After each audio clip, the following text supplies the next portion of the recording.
Good morning, everyone. Welcome to the Washington Post. I'm Fred Ryan, publisher, and it's my pleasure to welcome you and to thank you for joining us this morning for this important discussion on press freedom around the world. Every year, Reporters Without Borders, the world's largest non-governmental organization devoted to protecting the rights of journalists, compiles the World Press Freedom Index. And as you know, this report is a massive undertaking. It presents exhaustive research into the media environment of 180 different countries. Among the index's many valuable features is its indication of important changes and trends, raising alarm about places where press freedom is in decline and acknowledging areas of improvement. Sadly, as we all know too well, this is a time of growing danger for journalism. As the report indicates, journalists around the world are encountering censorship, harassment, violence every day just for doing their jobs. In every region of the world, tyrants are increasing their grip on the press, trying to prevent reporters from holding the powerful to account. This year's index highlights a particularly disturbing trend in the Americas, where many countries have seen declines in their press freedom rankings, including the United States. At the Washington Post, we take the cause of press freedom very seriously. We are no stranger to assaults on journalists, as we've seen in the cases of Jason Rezaian, Austin Tice, and tragically Jamal Khashoggi. For their friends and colleagues here, these attacks have been an agonizing reminder of the dangers that journalists face. Through the Washington Post Press Freedom Partnership, an initiative we announced last year, we have made a sustained and long-term commitment to raising awareness of cases like these. These abuses are unacceptable to everyone who appreciates democratic values and human rights. Free societies rely on the free flow of information, which citizens need to make their most important decisions: how to vote, where to invest, where to travel, whom to trust. To make these decisions, we need accurate information, not only about our own countries, but about others around the world. In this way, an attack against a journalist anywhere is very much an assault on liberty everywhere. Today's event features several accomplished journalists on the front lines of the fight for journalistic independence, as well as scholars of the First Amendment and other experts on press freedom. We're also fortunate to be joined by people who have a positive story to tell. The Washington Post's Dana Priest will moderate a discussion with the ambassadors from Ethiopia, which is this year's most improved country, moving up 40 spaces on the list, and the ambassador of Sweden, which consistently ranks high on the index of press freedom. They'll share some lessons about their country's success in fostering safer environments for journalists. In a few minutes, Sabine Dolan of Reporters Without Borders will join Washington Post correspondent Mary Jordan to release the 2019 index and discuss its findings. Before we begin, I would like to thank Reporters Without Borders for partnering with us on today's event, as well as the Northwestern University Medill School of Journalism. We'll begin today's program with a video featuring Filipina journalist Maria Ressa, who was recently arrested by the government of Filipino strongman Rodrigo Duterte. Maria is currently released on bail and has a timely message to share about the importance of press freedom around the world. Good morning. I'm Maria Ressa. Thank you so much for listening to our story. We know journalists are under attack globally, and the attacks are coming enabled by technology through social media, bottom up. A lie told a million times is the truth. And then that comes and sandwiches us with top-down statements by authoritarian-style leaders attacking not just our work, but us. We've seen cheap armies on social media rolling back democracy all around the world. I've been a journalist for more than 30 years, and I've never seen a year like 2018. In a little more than 14 months, the Philippine government filed 11 cases against me and Rappler. I have had to post bail 8 times in order to be free, but I've still been arrested twice, detained once. All of this to try to intimidate us to silence. How do we fight back? With the facts, with data. That gives us the grounding to be able to push back and demand our rights. The World Press Freedom Index is a thermometer, a global thermometer of the state of the battle. Where are we winning? Where are we losing? How do we fight back? You in the room today, my survival depends on your attention. The way we fight back as journalists is we shine the light. We call attention, we demand our rights. Please join us in this battle.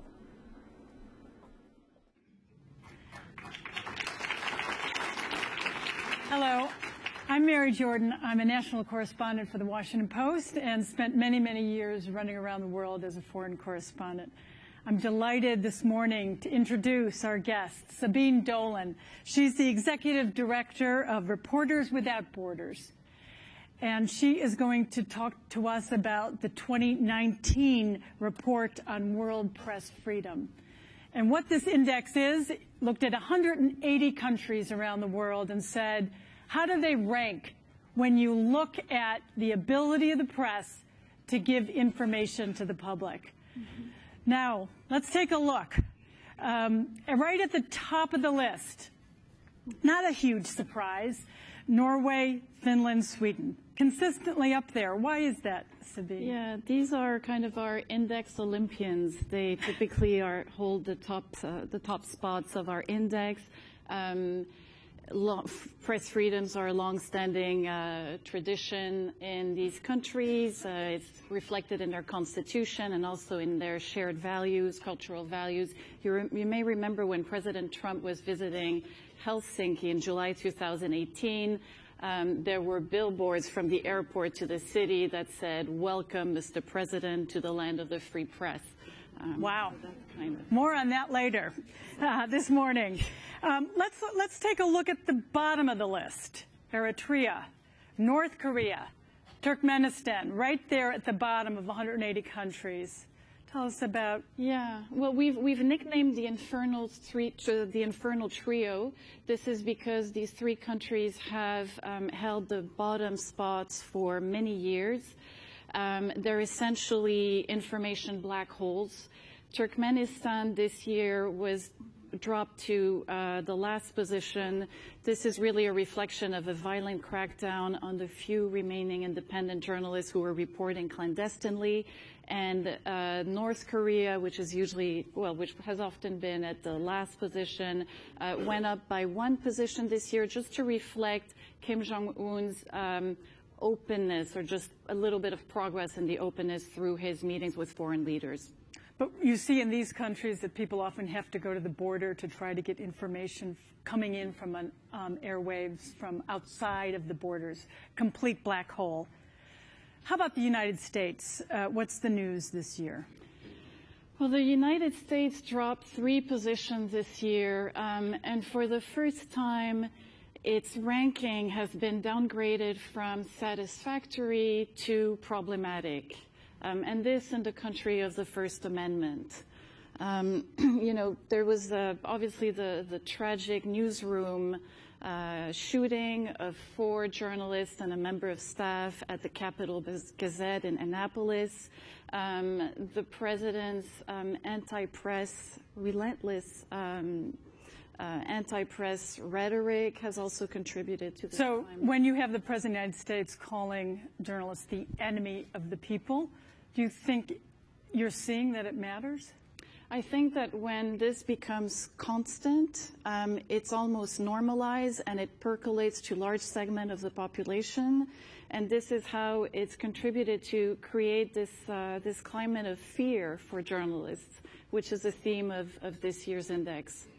The problematic state. I mean, it's actually quite surprising that it was even 45 last year. Had it dropped last year from before? Yes, it had. So it's been gradually dropping. How would you describe? It was 43 in 2017, 45 in 2018, and now this year it's 48. Yeah. And then, what does that mean for the American public? Well, I think this has an impact on all of us, even in terms of information and access to information, which is a backbone of democracy. So this has, this is significant. America was always seen as the beacon of press freedom, not only here but around the world. And this has also had negative repercussions in different countries, especially if you think of the labeling of fake news, which has been used in authoritarian regimes around the world.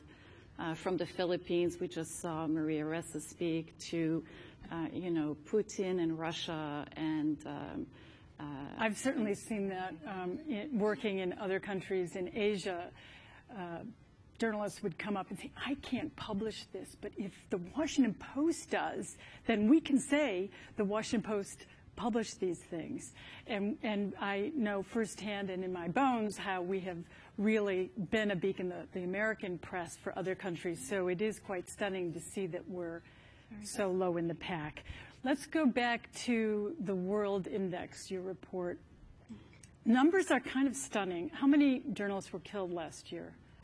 Yeah, well, last year we had 80 journalists who were killed across the world. 348 were detained, and 60 were held hostages. Whoa.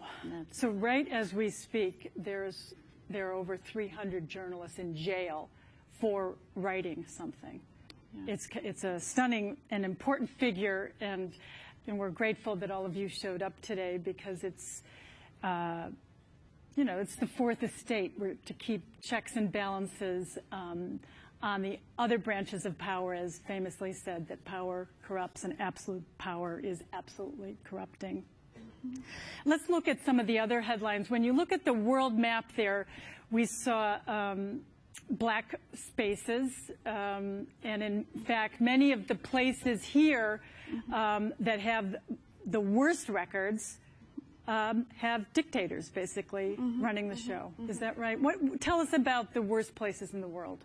Well, you see this, the black zone. If the Middle East and North Africa are the most dangerous places to be a journalist. So they hold the last place in our index. This is due in large part to the wars in the region, but also to authoritarian leaders crashing of the Arab Spring a few years ago. If you look at, outside of these black zones, you have other countries like Venezuela, which has also this year been affected by the authoritarian regime of President Maduro. And they dropped in the spot. Some of the other big movements. Let's talk about those. There was some. Central African Republic dropped 33 slots. Tanzania dropped 25. Nicaragua 24 down, with Daniel Ortega now running the show. And being a leader who is cracking down on press. Hungary, also bad news. Yeah, so Nicaragua saw the steepest fall in the Americas, which was the most, the one that had the steepest fall this year. There's been a big crackdown in Nicaragua on independent media. There were a lot of protests where journalists were systematically considered the opposition and were attacked. There were some journalists who were jailed on terrorism charges. Hungary is another interesting place. Prime Minister Orban basically controls the media, and it's reached such an extent that critical media are now having difficulties and just can't access government officials, press conferences, and this in turn has an effect even in their possibility to get, funding and advertising. So this is a bleak landscape for Europe. So the advertisers don't want to be associated with the press because government will then pressure. How about China and Turkey? Yeah, well, China's model of internet control, censorship, and cyber surveillance is gradually being adopted by a lot of the neighboring countries. And this is whether you're talking about countries like Vietnam or countries even like Cambodia. Singapore. It's also having an impact as far as Africa. So this is something. When you say cyber control, what do you mean? What are they doing? The regime controls the internet, controls all the information that is being communicated. People's access to websites are curtailed. It's just censored. Controlled. It's just censored. So anything critical, you don't get it. The other element about China is that 60 journalists and bloggers are being detained in horrible conditions. So this is another noteworthy element. There have been some good news. Tell us about the significant rises. Well, yeah, you see it here. We were talking earlier about this black zone in the Middle East and North Africa. Tunisia was a very positive, and it was an exception, a positive case. This is a reflection of the president's commitment to press freedom. If you look at Armenia, they're also in a very bad zone regarding press freedom in our index. Armenia has jumped 19 points. These changes that you see there are often the change of a reflection of change of government, and this applies to Ethiopia. In fact, often the one leader in charge can change a country. Exactly, and this was the case in Ethiopia, which jumped 40 points. For the first time in 40 points. Well, it's nice to have some good news, isn't it? And we're going to actually bring on the next panel that's going to talk further about good news, and then we're going to come back again with another discussion. But before we leave the stage, when you look at the index for 2019, what is the state of journalism around the world? Well, that's one point. The theme this year is fear. And the state of journalism, press freedom around the world are declining. And this is really a matter of grave concern to us. It's declining all over the world, but also in the traditional press freedom ally, if you want, countries in Europe and countries like here in the United States. It's a stunning picture. Thank you very much. Thank you so much. We're going to go to some good news about what's going on that people are doing right, and then we're going to come back and talk about the states and the way forward. Thanks very much.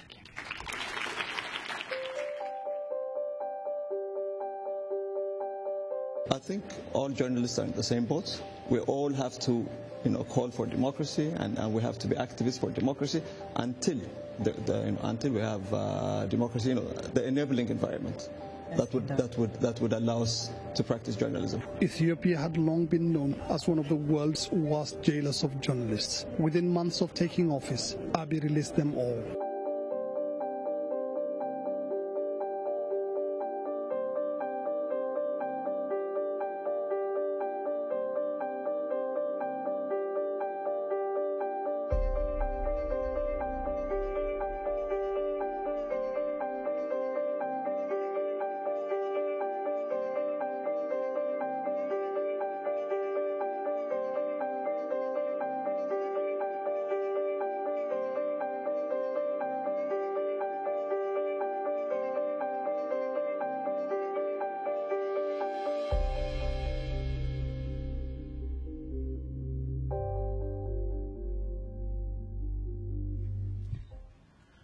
Welcome. I'm Dana Priest.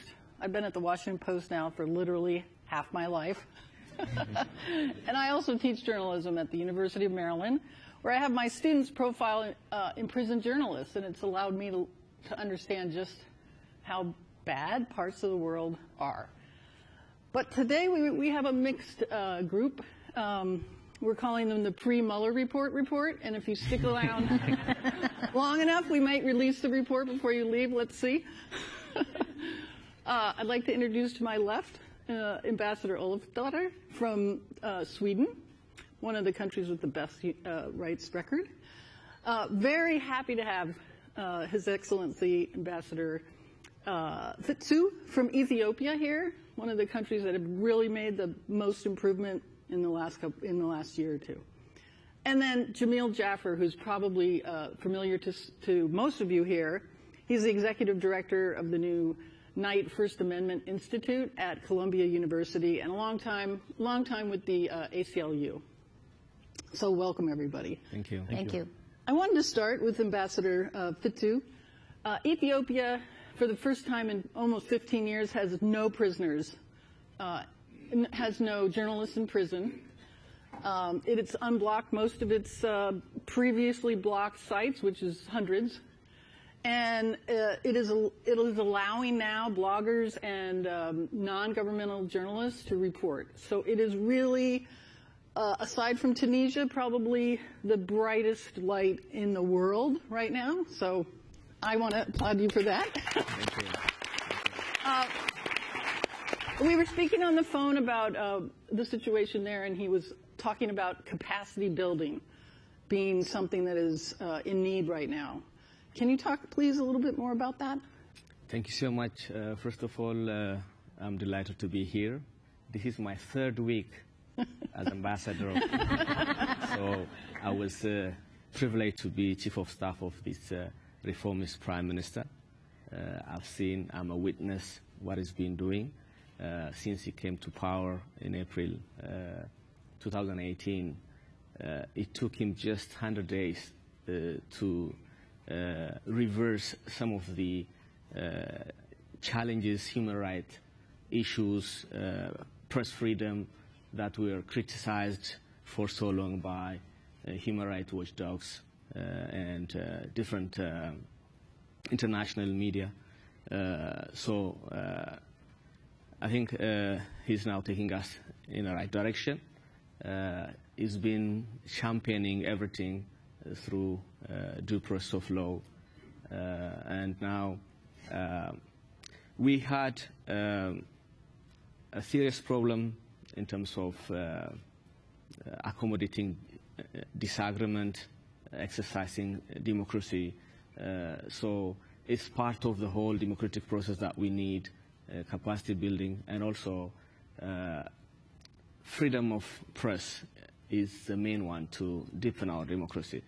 Journalists were not free in many ways, and we need capacity building in terms of how to use the press responsibly, at the same time how to balance, and also the people at large were not aware of how to understand everything comes out from media. They get easily confused.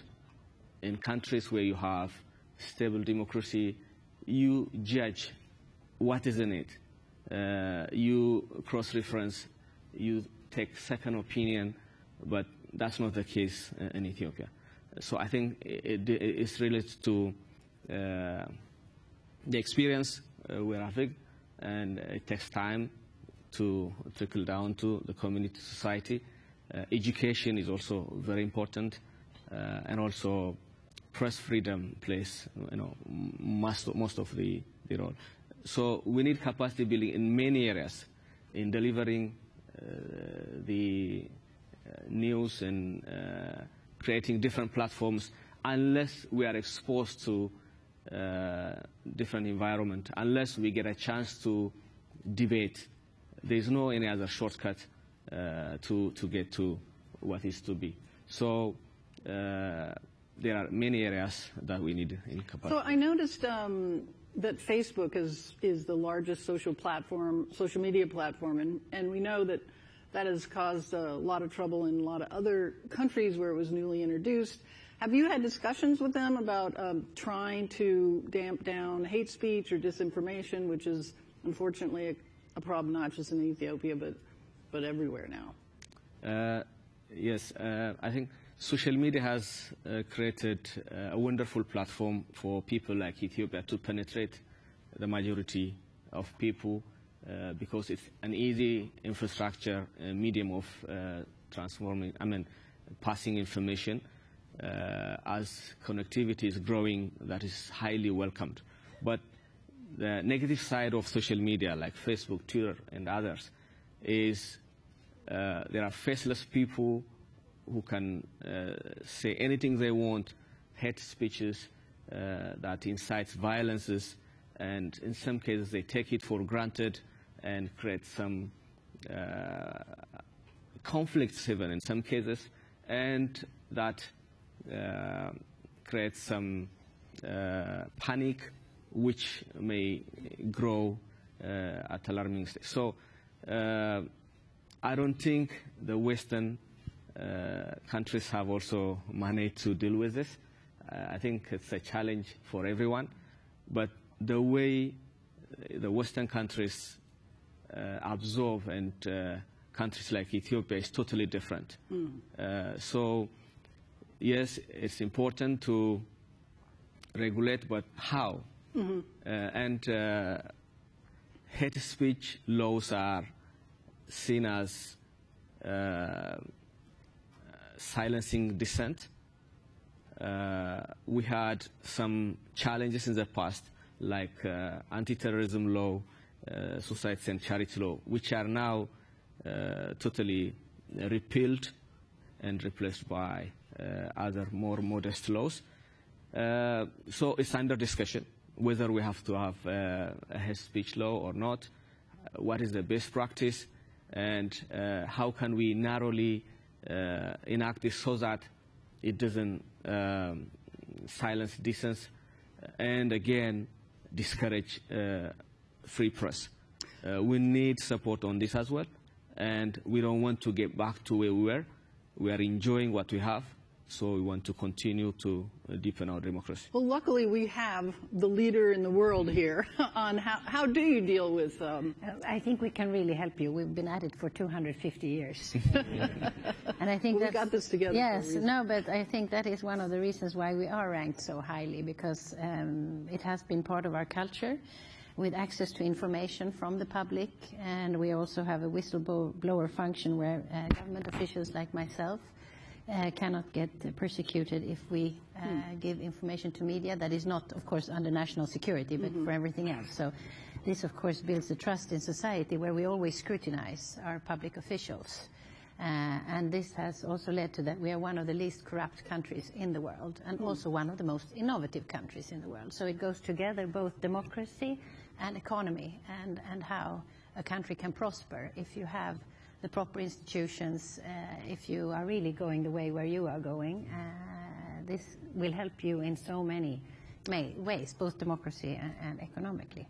But of course we are challenged as well, and we have put in large efforts to educate our public, new program for schools. How do we teach kids to be media literate, and how to... Is that a mandatory part of the curriculum? Yes, we have we only have public schools with the same curriculum, basically. So it's we really need to work at it constantly, because now we have a new environment given social media, and we need to train our young kids to be aware what is real news and what is not real news, and how do you learn?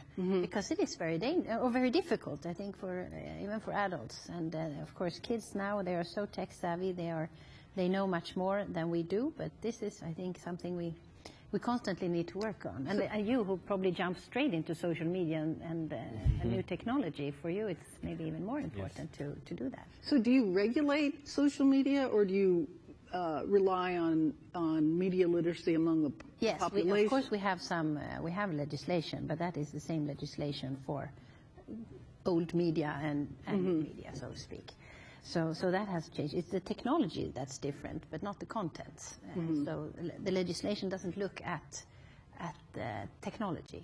Well, there's been discussions here and elsewhere about the rules regulating the media. We basically have the First Amendment. That's our regulator. Yes. But Scandinavia, all three countries, I believe, have a media regulator of some sort. Can you just there is an agency, of course, that if you feel that you have been misportrayed or so, you can how do you say, go to that agency, and then the journalist can also be, or the media outlet can be, how do you say, judged or fined if it's considered that they have been slanting or not portraying facts correctly. And is that a government panel?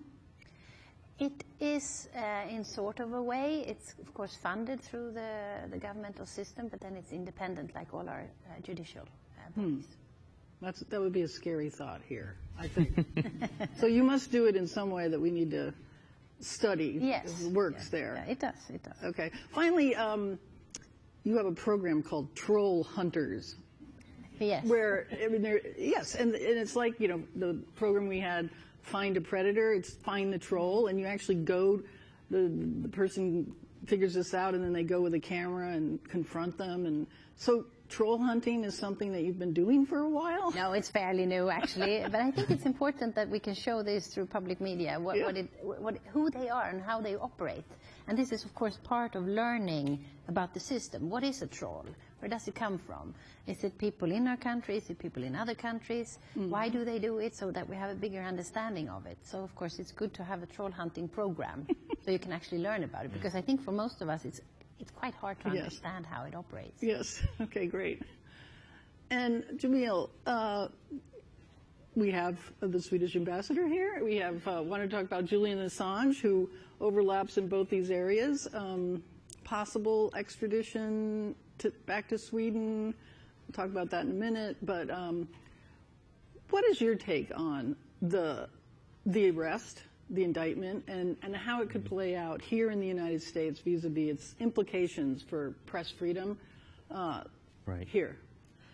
Well, I guess I should start by saying that the indictment is for a violation of the Computer Fraud and Abuse Act, which is a hacking statute. And there's, in my view, no argument here that the hacking was constitutionally protected. And so the charges themselves, again, in my view, don't raise constitutional concerns. Why would the indictment, though, right? The indictment is much broader than the charges. The indictment lists as the means and manner of the conspiracy many things that legitimate journalists engage in every day. So protecting the identity of a source or communicating securely with a source. Those kinds of things are presented as evidence of a criminal conspiracy. And in fact, the indictment is quite short, but if you read it, you'll see that 90% of it is about things that legitimate journalists do every day. So much attention is given to those things that it's very hard for a reader not to come away with the impression that the Justice Department believes that those things are problematic.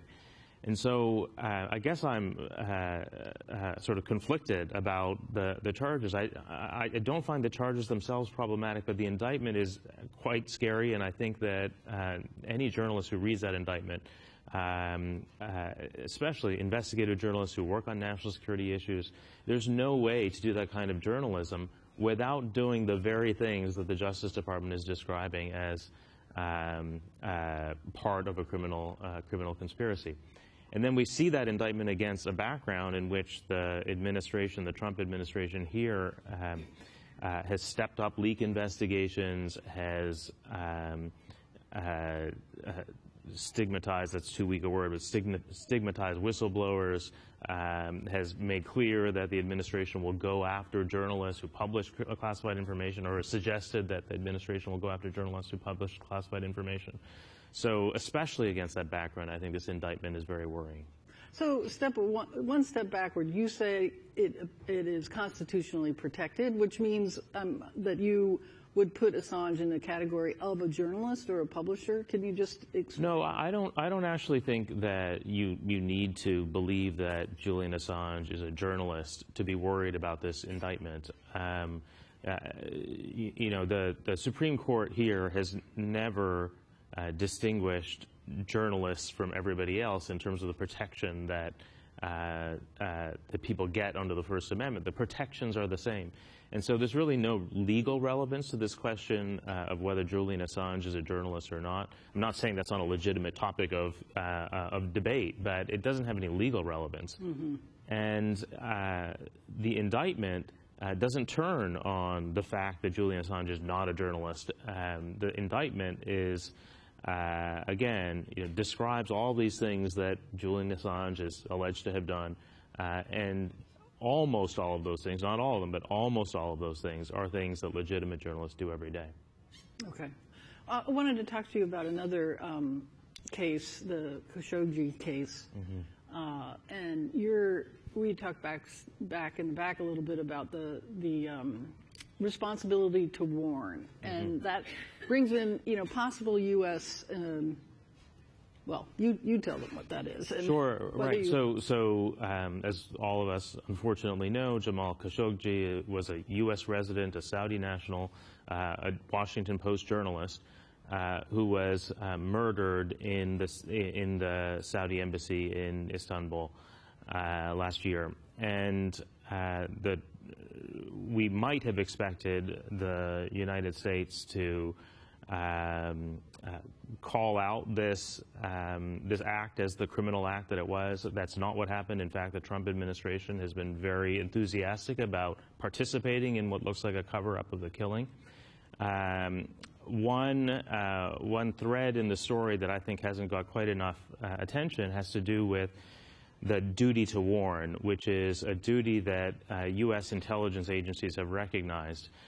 If they intercept or acquire evidence that there's a threat to somebody's life or liberty in the course of surveillance, so they're engaged in national security surveillance, and they run across evidence that somebody, a journalist, for example, is under a threat to his or her life or liberty, then they have an obligation to alert that journalist to the threat. And we, with the Knight Institute and the Committee to Protect Journalists, have been litigating for the release of records relating to the duty to warn, because we want to know, what did U.S. intelligence agencies know before the killing about the threat to Khashoggi? And if they did know something about the threat to his life and liberty, what did they do about it? Thus far, the intelligence agencies have, for the most part, stonewalled that request.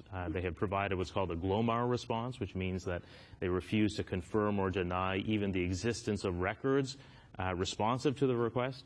But I find that very troubling. I think that the United States on this kind of issue should be at the opposite end of the pole of where we are. We should be calling for accountability. We should be demanding a credible investigation, a transparent investigation, and instead the most senior American officials are effectively participating in the cover-up. Okay. Since we mentioned Julian Assange, is there an update on whether Sweden is considering it? The prosecutor's agency is looking into the case again to see if there is a case or not for asking for his extradition from the United Kingdom, and the accusation is rape. Right. So it's a sexual crime. And so they're reopening the case to look at it, or the judges? Yes, they're looking into it again to see. It's kind of a pre-study to a case study. So I guess we will know in a couple of weeks. Okay. I guess I wanted to end again with Ambassador Fitzhugh and ask about whether the environment in the United States, especially at the top, vis-a-vis press freedom and embracing it as an important part of democracy, does that resonate in any way, positive or negative, in Ethiopia? I think you have a strong institution which helps you to balance whatever administrations comes in, and we are, looking to how we can have such a strong institution so that whoever comes won't, easily manipulate. So that's how I see it. Okay. Well, thank you all for being here. And thank you for coming. And we will have our next panel. Will be following us in just a minute. So we decided not to release the Mueller report, and you'll just have to wait, but stay in your chairs. Thank you. Thank you so much. Thank you.